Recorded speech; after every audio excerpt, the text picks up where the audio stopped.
রাজু ইউসুফ আমার ভাগ্নি জামাই, আমার বড় বোনের ঘরের ভাগ্নি জামাই। সে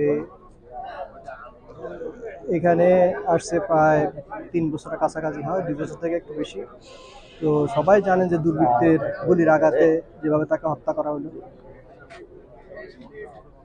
তো আজকে তার জানাজা হলো এবং কালকে 11টা রাত্রে বাংলাদেশে প্রেরণ করা হবে। বাংলাদেশ নোয়াখালী সোসাইটি এবং বাংলাদেশের যে কমিউনিটিগুলো আছে আমাদেরকে যথেষ্ট হেল্প করেছে। ওনাদের মাধ্যমে সব কিছু মোটামুটি প্রসেস করে আমরা দেশে পাঠানোর জন্য একটা ব্যবস্থা করতে পেরেছি। তো সবাই সাহায্য এটা কামনা করছি তার ফ্যামিলির জন্য।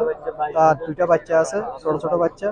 ফ্যামিলির অবস্থা খুবই করুণ অবস্থা, যেটা আপনারা মিডিয়ার মাধ্যমে দেখেছেন, তাদের ঘর বাড়ি এবং ছোট 2টা বাচ্চা।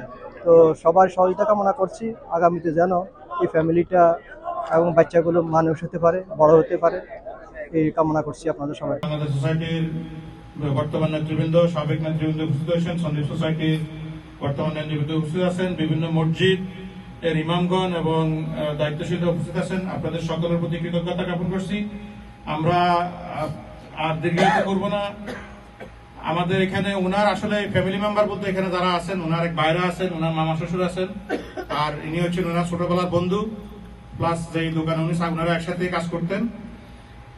আমাদের আবেদন হচ্ছে আপনাদের প্রতি, আপনারা যারা ওনাকে চিনতেন, বিশেষ করে ইয়াং ভাইরা, আপনারা ওনাদের সাথে যদি চলার পথে যদি কখনো কোনো মনোমালিন্য হয়ে থাকে, আপনারা আল্লাহর রাস্তায় ওনাকে মাফ করে দিবেন। ওনার 2টা বাচ্চা আছে, আপনারা জানেন, ফ্যামিলি জর্জরিত অবস্থা আছে। আপনারা ইতিমধ্যে অনেকেই আলহামদুলিল্লাহ সহযোগিতার হাত বাড়িয়ে দিয়েছেন।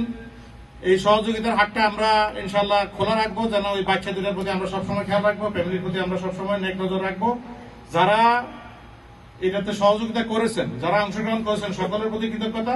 উনার সাথে যদি কারো যদি কোনো লেনদেন থাকে, কেউ যদি ওনার থেকে কোনো কিছু দেনা পানা থাকেন, আপনারা আপনাদের অবস্থান থেকে আপনাদের নিজ গুণে মাফ করে দেওয়ার চেষ্টা করবেন, কারণ ওনার অবস্থান আপনারা সকলেই জানেন। আর ওনার চলার পথে আবারও বলতেছি, যদি কোনো ভুল ত্রুটি হয়ে থাকে, আল্লাহর রাস্তায় ওনাকে মাফ করে দিবেন। উনি চলে গেছেন, আমরা সবাই এখনো রয়ে গেছি। আমাদের জন্য আরো একটা দিন আল্লাহর কাছে মাফ চাওয়ার জন্য সুযোগ আছে, কিন্তু ওনার নাই।